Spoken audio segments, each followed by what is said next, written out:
Tulsi, I believe in God. I wonder if you believe in God.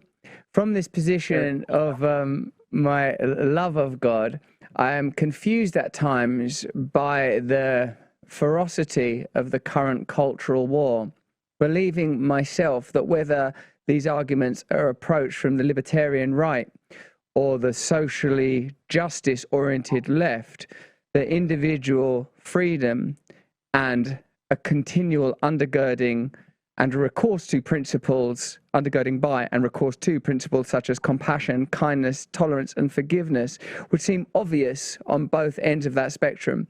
It confuses me that there is so much vociferousness, angst, and antipathy, particularly in American culture, but across the world now, around these cultural issues. You've spoken about some of these ideas at the moment, recently at least, and I wonder what it is that informs your opinion and how you align them with what I would understand as spiritual principles that amount to sort of love and unity and acceptance. Yeah, I do my very best to please God and to love God with all my heart every day.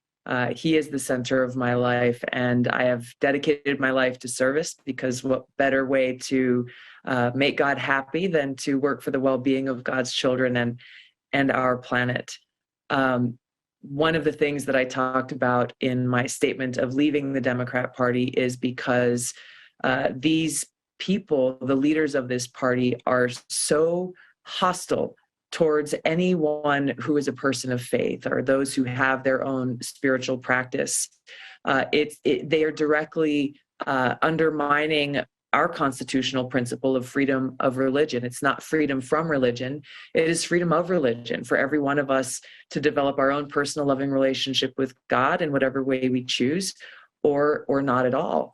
And you can directly link this hostility towards people of faith and towards spirituality really with their own desire to see themselves as God, to see themselves as controllers and rulers of others, of the people. And so it's no wonder that we hear such hatred and vitriol coming from them rather than allowing God, who sits in every one of our hearts, to inspire that kindness and compassion and understanding and forgiveness that really comes from his unconditional love for every single one of us as people.